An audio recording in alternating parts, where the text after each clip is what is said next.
On this Dirt Daily, I'm going to go over a little bit of what I'm doing on the Land Rover. The very first project I kind of wanted to mess with was to give it a bumper. The frame rails don't have any sort of bumper, and the bumpers that these old series Rovers came with is just a really simple rectangular box tubing that kind of runs across and protects those big fenders that hang out there. And so even though this isn't the correct frame, it's kind of been this modified hodgepodge frame, I'm gonna kind of mimic that same style. And actually, I think my bumper will end up being a little bit higher than a normal series bumper, because the normal series rigs have leaf springs and they kind of kick down in the front, where this will kind of run pretty flush with the bottom of the fenders. There's companies out there that make bumpers for the series Rovers. I know there's a company up in Oregon, Pangolina or something like that. I'm just making them out of a piece of 3x4 rectangular box tubing. You'll notice I kind of wrapped the end around here, so it kind of wraps around, and the idea being that when you're looking at the bumper, it'll come out here and just kind of stop right there. Enough so that if you're off-roading or bumping around and you hit, like, I don't know, a tree stump or whatever, it should stop before it smashes into these aluminum bumpers, these aluminum fenders. These fenders, they're not in great shape.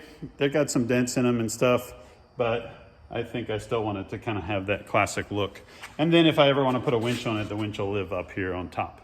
You could sink it down in there, but this thing has a nice beefy cross member there. So I think for now we'll leave that. So I'm gonna do a little bit more fab work on this, and I'm gonna set up the camera and show you what I'm doing.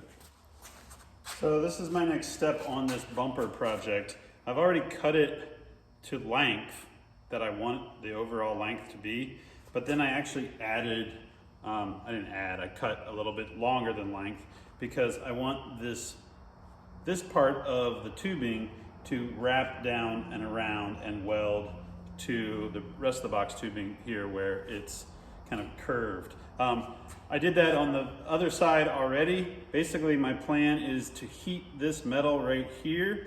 This is a 188 wall, so 3/16. It's pretty thick stuff, so you gotta get some heat in there, and then I will grab it with a adjustable wrench and kind of pry it down as it's getting hot, and then grab the welder and kind of tack it on the sides to try and keep it in place. And then I may have to go back in and kind of fill the gap if it doesn't bend over as cleanly as I would like. So the first thing I'm gonna do is grab the torch. You always wanna turn it on with the fuel first and then the oxygen, and then turn it off, oxygen first and then the fuel. If you ever had a science teacher, you probably had like a little propane torches in your science lab. They always told you, remember, poop, propane, oxygen, oxygen, propane. That's the way you turn it on and turn it off. So you turn on the P, which is in this case acetylene, so it's not a P, and then you turn on the oxygen. So, but just remember, poop, gas, oxygen, oxygen, gas. That's the way I do it. Maybe somebody of you do it differently, but that's what I was always taught. You turn it on, get a nice flame there. Whew, there she goes. And then you want to bring some oxygen in and get a nice glowing, and then it pops. Then it pops and goes out like that, which it happens a lot. Set this lighter somewhere that we don't catch it on fire. A little bit of torch blowing there.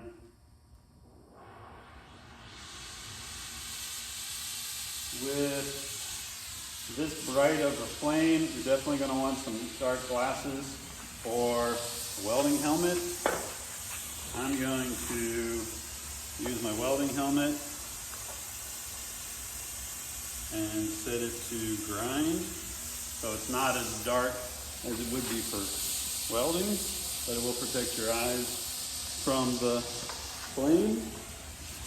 You're going to come in here.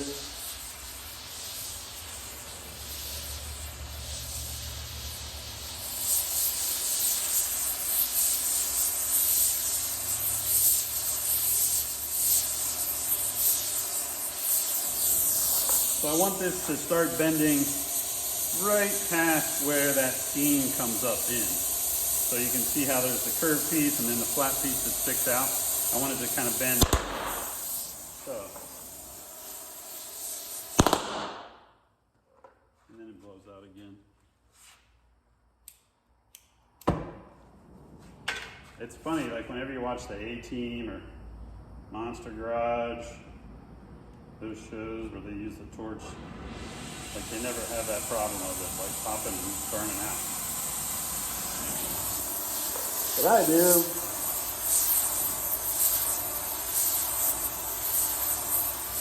Let's get some heat in this thing.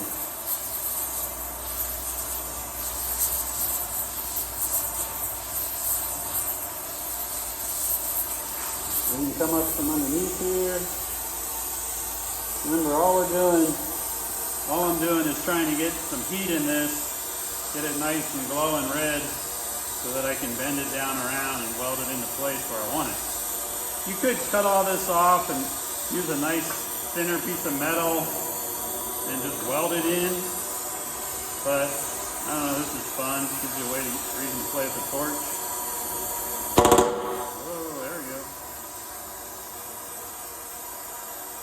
I don't know if the camera can show it, but there's like, the top of the metal is just starting to glow red.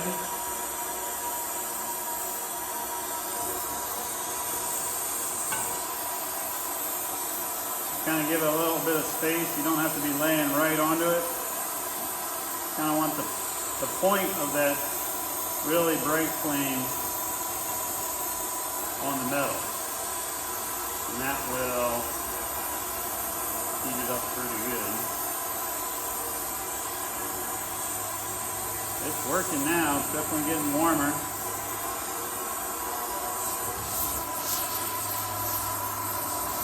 You can see how that center flame is kind of pointed. You kind of put that right on the tip of that right on the metal and let it sink in there. Weave it back and forth.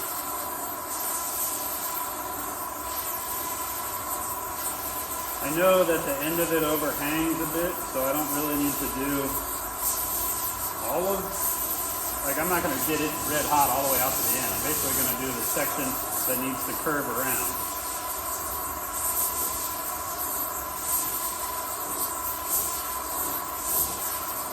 It's looking pretty good.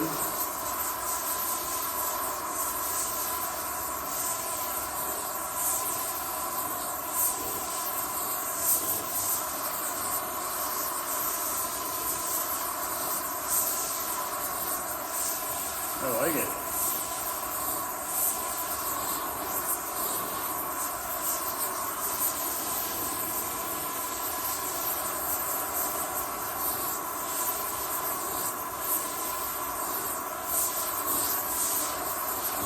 Grab that wrench.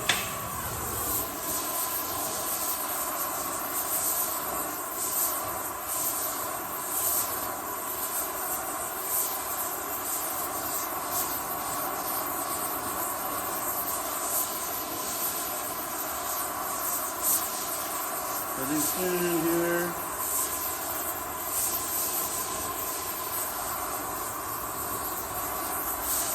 You definitely want the outside of the bend hot, because the outside of the bend has to kind of expand while the inside has to kind of get smaller.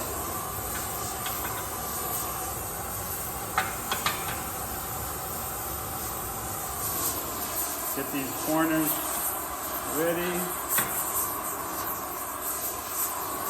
Now the next step is kind of quick. You want to go from heating it to bending it and ready to weld it. So we got, you know what? I think we're good because the torch is popping. Look at that. Look at it just kind of bend down around there.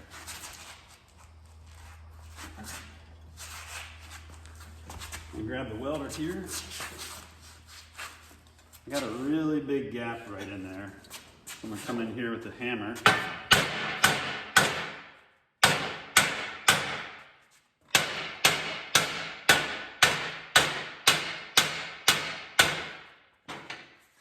grab it again.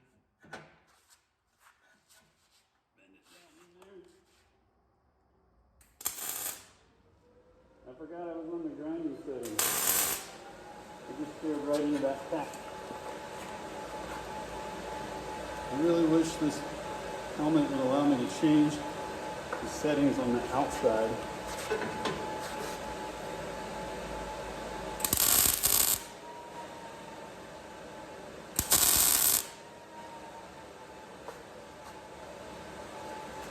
So,